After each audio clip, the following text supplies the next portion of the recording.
Welcome to Everyday Aromatherapy. I'm Jason Rudi. Join me as we explore how to incorporate the healing properties of essential oils into your daily life.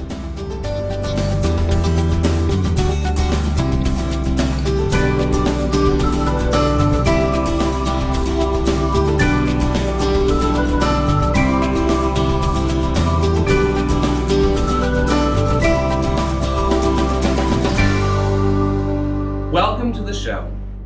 Before I get to the recipes that I've prepared for this episode, I want to spend a brief moment talking about dilution. All of the recipes that I'm showing you in this series come directly from my coursework at the American College of Healthcare Sciences, and because of that, I know that they're safe for you to use. It's my hope, however, that after seeing how simple aromatherapy is, that you'll be inspired to learn more about it on your own, either by taking a class or through experimentation. If you do end up taking an aromatherapy class, I'm confident that you'll receive instruction on how to safely work with essential oils and how to create safe aromatherapy blends. If you do end up learning through experimentation, which is absolutely fine, you should follow certain safety guidelines. These include learning as much about each essential oil that you intend to use. Do research on the internet, read in a reputable book, find out what the relative toxicity level is for an essential oil, find out if there are any known contraindications for that oil, and also find out what family that oil comes from. I talked about having hay fever and how ragweed and those essential oils that are in the Asteraceae family are known sensitizers for me. So, I know whenever I'm working with chamomile oil, which is in that family, that there's a chance that I may have a reaction to it, and so I'm prepared ahead of time. You should also always, protect your eyes when working with essential oils, because you only have one set of eyes. The other thing to take into account is dilution. There are only a few essential oils that are safe to use undiluted on your skin. So, a general safe rule is to always dilute your essential oils. There are several different models for determining specific dilutions, depending upon a lot of different factors. But the one that I tend to keep going back to is 1, 2, and 4%. 1%, which would be 1% essential oil or essential oil blend to 99% base, 1% is suitable for children, elderly, and those who generally have a weak constitution. Anything higher than that, and you run the risk of their bodies not being able to work with the essential oil and possibly end up causing them harm. So any of those conditions, stick to 1%. Also, it's not a bad idea to do 1% if you're going to be working around any sort of sensitive areas on the body. Particularly if you're going to be working in the mouth or near any sort of mucous membranes. In general, try to avoid those areas, but if you can't, do a 1% dilution. 2% is a good general dilution. That is, if you're planning on using the essential oil as a massage oil, you're going to be covering a large area of your body. And because these essential oils are absorbed through your skin, if you're covering a large part of your body, you're going to be absorbing a lot of essential oil. So you're going to use 2% because anything greater than that, you're going to take on too much essential oil. 4% would be perfectly used if you have a very specific application, such as if you are covering a cut, or a small area of your body.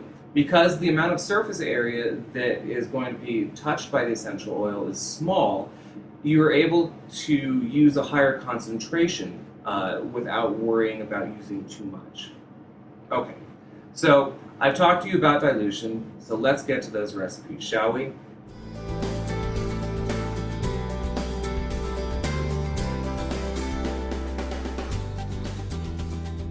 Here's what you're going to need for a refreshing air diffuser. You'll need an aromatherapy diffuser such as this, and 3 to 4 drops of clary sage, Salvia scleria. The diffuser that I'm using in today's demonstration is just one of many different types. And thankfully, due to the increased popularity of aromatherapy, they're readily available at most department stores or stores like Target or Kmart in their housewares departments. So let's put on our safety glasses and get to the demonstration. Using an aromatherapy diffuser such as this one is perhaps one of the easiest ways to incorporate the healing properties of essential oils in your daily life. All you do is light a small tea light candle in the bottom of the diffuser after you've filled the top with water. Then to use, you simply take your clary sage, which is the oil that we're using for this particular demonstration. You take your clary sage and put 3 to 4 drops in the top.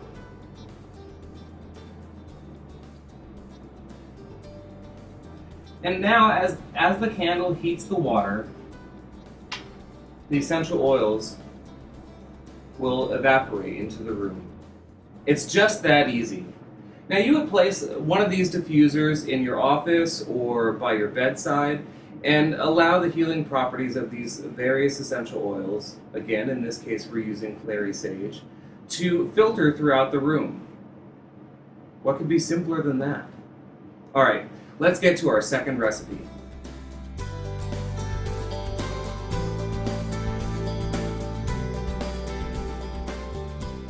Here's what you're going to need to make a teething oil concentrate. You'll need 20 drops of peppermint essential oil, Mentha piperita. You'll need 15 drops of clove essential oil, Syzygium aromaticum. And you'll need 10 drops of chamomile essential oil, Chamomellum nobile. You'll also need a base oil in which to make the dilution, which you'll actually apply to your tea. In this case, we're using a sweet almond oil. You don't have to be a parent in order to benefit from this aromatherapy blend. It's called a teething oil because it is very effective at soothing the pain associated with baby cutting its first teeth. However, if you have a toothache and you would normally reach for Orajel, you can use this aromatherapy blend instead. So let's get to it. Because we're going to be using this teething oil on babies, we're going to be using a 1% dilution. Now, we're going to be making 5 milliliters of the finished product. 1% of 5 milliliters is actually 1 drop. So because of this, we're actually going to have to make a concentrate first. That way we can combine all 3 ingredients and still only add 1 drop to our finished product. So let's make the concentrate first. We're going to need 20 drops of peppermint essential oil.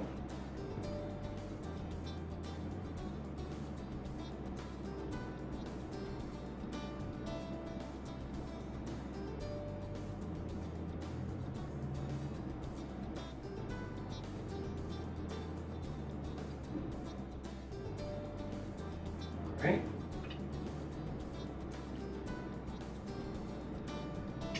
We're going to need 15 drops of clove essential oil.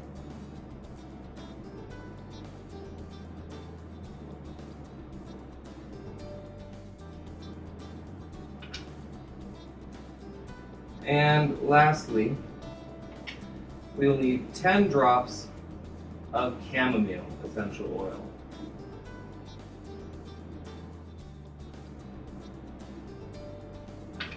Right. As we've done in the past, we will cap our concentrate and give it a good shake, allowing the essential oils to blend together.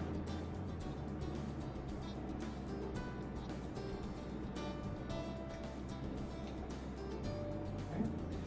Now, in this bottle here, I've already added 5 milliliters of our base oil. Okay.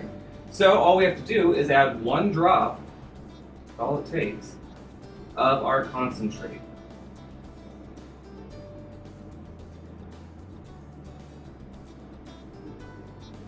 Because I just put this cap on there, it will be a little bit stubborn.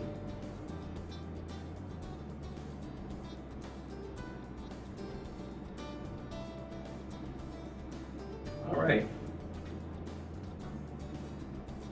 Close our bottles, put our cap on our diluted teething oil,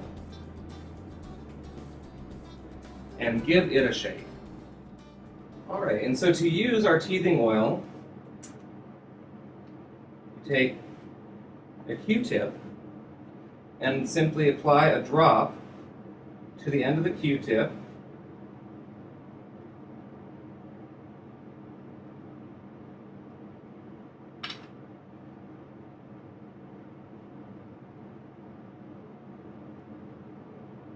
And rub it where your baby is experiencing pain. Or again, like I said, if you have a toothache, rub it right where the toothache is, and very shortly it'll get a numbing sensation, and the pain will go away. So there you have it, 2 very simple recipes, easy to make, easy to use. That's everyday aromatherapy. We'll see you next time.